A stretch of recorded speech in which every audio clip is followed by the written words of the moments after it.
Terima kasih pemirsa, Anda masih bersama kami di Dialog Halo Lampung. Tentunya di segmen terakhir kali ini kami masih bersemangat dan juga masih sangat bahagia untuk menjumpai Anda semua untuk membahas tema yang sangat menarik, ini tentang ekonomi dan pariwisata yang ada di Kota Metro. Dan masih bersama dengan Bapak Efil Hadi MK selaku anggota DPRD Kota Metro dari fraksi Partai Nasdem yang juga tentunya di segmen terakhir ini juga sudah sangat siap untuk membahas kembali tema yang sangat menarik di hari ini. Baik, Pak Efril, tentunya kan setiap anggota DPRD ataupun juga DPR ini kan ada perkumpulan ataupun juga ada riset DPRD ya Pak ya. Nah, kebanyakan sejauh ini apa yang disampaikan dari masyarakat terkait usulan pembangunan yang ada di Kota Metro, Pak?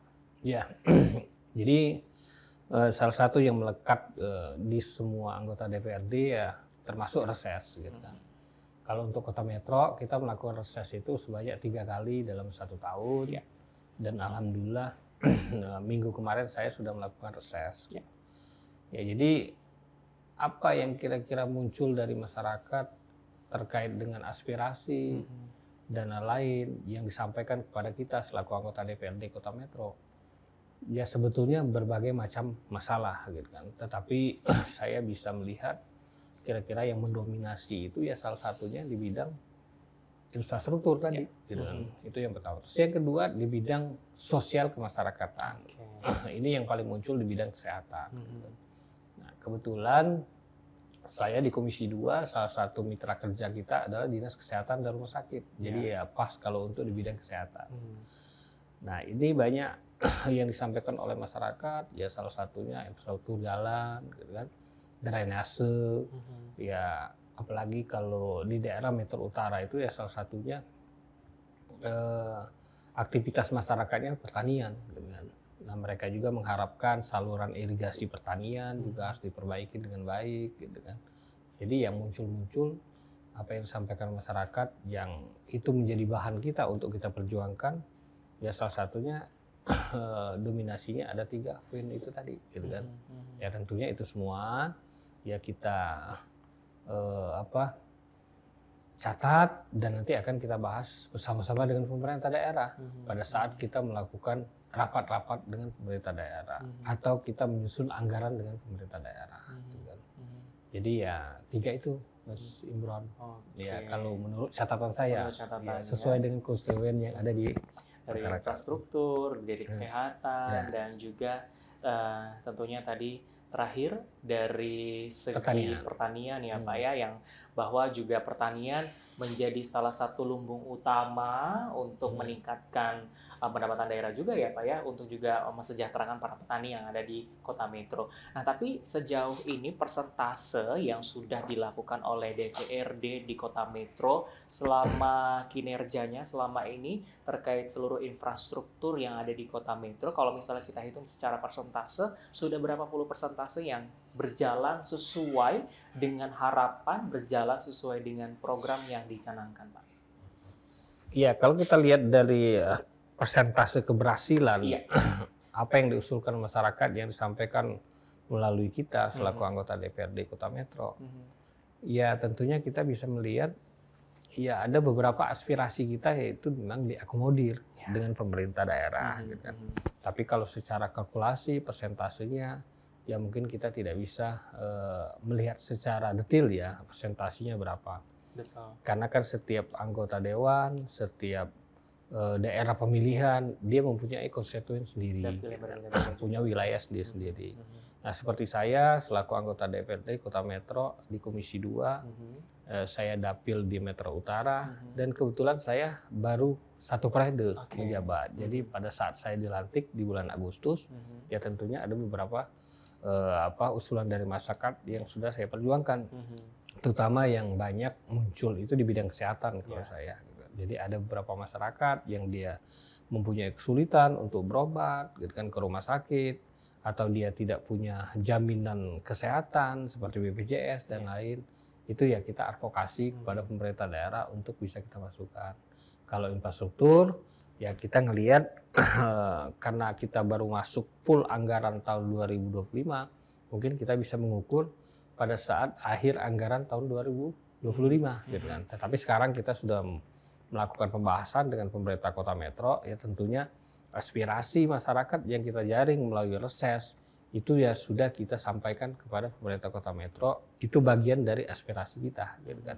Nanti ya kita lihat nanti realisasinya pada saat habis tahun anggaran tahun 2025, mungkin di bulan Desember, gitu kan. Mudah-mudahan apa yang kita sampaikan dan apa yang disampaikan masyarakat ke kita itu bisa terrealisasi dengan pemerintah Kota Metro. Nah, itu yang mungkin saat ini yang dibutuhkan oleh masyarakat yang ada di Kota Metro, bahwa inilah tugas-tugas yang sangat berat untuk di anggota DPRD ataupun juga ketua dan wakilnya untuk benar-benar membangun bersama, berkolaborasi supaya Kota Metro ini lebih baik. Karena memang masih banyak orang-orang yang menganggap apa sih kerjanya anggota dewan itu gitu ya Pak. Dengan seperti ini, pertemuan ini jadi jelas bahwa memang tujuannya adalah memang untuk membangun Kota Metro lebih baik lagi ke depannya dengan regulasi-regulasi yang ada, dengan program-program yang tentunya ini memiliki tujuan yang sangat baik untuk Kota Metro. Walaupun memang ada perubahan-perubahan sedikit, tapi kalau perubahan itu menjadi kemajuan yang lebih baik, kenapa tidak harus dijalankan ya Pak ya? Jadi, nah, bagaimana menurut pandangan Bapak sendiri untuk mempertahankan citra bahwa Kota Metro ini menjadi kota ekonomi terendah di Indonesia salah satunya? Ya, jadi berdasarkan survei itu betul sekali. Dan tidak itu saja, Pak Mas Imron. Ya. Jadi Kota Metro itu adalah salah satu kota menurut survei indeks kebahagiaannya sangat tinggi. Di samping itu juga Kota Metro itu termasuk angka harapan hidup ya di Kota Metro itu sangat tinggi. Jadi kalau seandainya kita mau umur panjang ya silakan tinggal di Kota Metro. Ini real berdasarkan data statistik. Kan. Nah terkait yang kota dengan biaya hidup termurah, saya pikir kita bisa mempertahankan hal itu dengan menjaga ya salah satu pendapatan dari masyarakat juga, ya, kan? Betul. Ya termasuk dengan fasilitas-fasilitas yang kita perhatikan terkait dengan menjaga kestabilan bahan pokok, kita bisa menekan inflasi lebih rendah, gitu kan? Yaitu salah satu mungkin regulasi atau pengawasan yang dilakukan oleh pemerintah Kota Metro supaya ya biaya hidup di Kota Metro ini bisa kita pertahankan sesuai dengan hasil survei itu terendah, gitu kan? Karena ya salah satu daya tariknya mungkin di sana, di samping ada indikator-indikator yang lain. Seperti yang saya sampaikan tadi, ini real datanya, ya angka harapan hidup di Kota Metro itu sangat tinggi. Mungkin ini juga ya salah satu keunggulan Kota Metro untuk menyampaikan kepada masyarakat bahwa ya tinggal di Metro ini insya Allah nanti umurnya panjang, gitu kan? Karena angka harapan hidupnya itu tinggi. Nah, di samping itu juga saya lihat beberapa tahun terakhir juga ya apa yang dilakukan oleh pemerintah Kota Metro sudah sangat bagus. Dia menjalin kerjasama dengan pusat-pusat kuliner yang nasional, seperti ada beberapa pusat kuliner diberikan peluang untuk dibuka di Metro, termasuk tempat hiburan juga banyak yang dibuka oleh pihak swasta, tentunya kerjasama dengan pemerintah Kota Metro. Nah itu juga salah satu daya tarik dan untuk mempertahankan ya mudah-mudahan julukan Kota Metro sebagai kota ya berbiaya rendah itu bisa kita pertahankan ke depan. Oke, jadi memang menjadi daya tarik tersendiri ya Pak ya.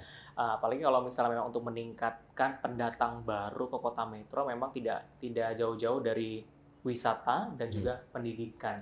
Jadi dari segi pendidikan saja ketika memang orang ingin belajar, melanjutkan pendidikan mulai dari mungkin dari bisa sekolah dari SD, SMP, SMA, bahkan mungkin perguruan tinggi yang saat ini seperti kita tahu bahwa Kota Metro juga memiliki perguruan tinggi negeri ataupun juga perguruan tinggi swasta yang tidak kalah dengan universitas-universitas yang ada di luar Lampung seperti itu. Tapi kalau misalkan menurut dari Pak Efren sendiri untuk meningkatkan adanya daya tarik calon mahasiswa ataupun juga calon siswa-siswi yang ingin melanjutkan pendidikan ke Kota Metro. Menurut dari Bapak sendiri, kira-kira apa yang harus dipertahankan atau apa yang harus ditingkatkan dari segi pendidikan, khususnya di sektor pendidikan untuk sebuah universitas ataupun sebuah sekolah yang ada di Kota Metro, Pak? Ya, terkait dengan mempertahankan Kota Metro adalah sebagai kota pendidikan, ya tentunya kita harus melihat kualitas pendidikan itu sendiri, gitu kan. Ya seperti sekarang ini kita ada beberapa perguruan tinggi negeri, salah satunya yang dulu IAIN, sekarang dia sudah meningkat menjadi universitas. Tentunya kan itu jangkauannya kan lebih luas dan fakultasnya mungkin bisa lebih luas lagi gitu kan. Ya termasuk di swastanya, saat ini kan di Kota Metro Universitas Muhammadiyah saya pikir sudah sangat bagus ya. Apalagi sekarang Universitas Muhammadiyah dalam proses untuk membuka fakultas kedokteran. Ini salah satu daya tarik sendiri gitu kan. Karena jangan lupa ya, fakultas kedokteran itu adalah salah satu fakultas yang unggulan dan biasanya yang masuk fakultas kedokteran itu dari berbagai macam daerah, termasuk mungkin dari Papua bisa masuk ke Metro gitu kan. Nah, ini saya lihat ada perkembangan kualitas pendidikan dan peningkatan fakultas yang selama ini belum ada. Ya sekarang sudah ada gitu kan, itu mungkin salah satu daya tarik tersendiri. Nah di samping itu secara eksternal dari pendidikannya ya biaya hidup murah gitu kan, karena itu mungkin salah satu pertimbangan masyarakat untuk sekolah di Metro. Seperti kita kan mau sekolah ke Jogja, betul ya kalau dulu kan kita mempertimbangkan biaya hidupnya murah hidup, gitu kan. Nah mungkin ya biaya hidup murah yang ada di Kota Metro kita harus pertahankan ya supaya itu bisa ya tetap menjadi biaya hidup termurah di Kota Metro. Ya kalau itu semua kita lakukan, mudah-mudahan kita bisa mempertahankan Kota Metro sebagai ya ikon kota pendidikan dan juga kita bisa menarik ya masyarakat lagi untuk tetap bersekolah di Kota Metro. Ya tentunya ini salah satu kerjasama juga dengan pemerintah daerah. Tidak bisa itu dilakukan oleh perguruan tinggi sendiri. Jadi harus ada support dari pemerintah daerah, termasuk support dari kita selaku legislatif. Jadi memang saling support untuk menjalankan hal yang lebih baik lagi ke depan itu tadi ya Pak. Ya, apalagi kalau misalkan untuk membuat sebuah jurusan baru seperti Bapak tadi jelaskan bahwa Universitas Muhammadiyah akan ada fakultas kedokteran, pasti kan harus ada melewati izin-izin ini dan tentunya pemerintah setempat akan mempermudah dengan adanya pembangunan dari si fakultas kedokteran ini nanti ke depannya. Baik Pak, kita sudah di penghujung acara kita pada hari ini. Mungkin ada yang ingin disampaikan kepada pemirsa ataupun juga masyarakat yang ada di Provinsi Lampung, khususnya yang ada di Kota Metro terkait tema kita pada hari ini. Silakan Pak. Ya baik, terima kasih Mas Imron. Sekali lagi sudah diberikan kesempatan, mungkin di penghujung acara saya menyampaikan karena bertepatan dengan hari ini, ya wali kota dan wakil wali kota yang terpilih dilantik, saya mengucapkan selamat kepada wali kota dan wakil wali kota terpilih. Mudah-mudahan ya di dalam menjalankan tugas nanti diberikan kemudahan. Ya terus terkait dengan diskusi kita hari ini, ya kami berharap apa yang dilakukan oleh pemerintah Kota Metro itu memang betul-betul selaras dengan ya visi misi dan program unggulan yang ada di Kota Metro seperti wisata, perekonomian, pendidikan, termasuk kesehatan.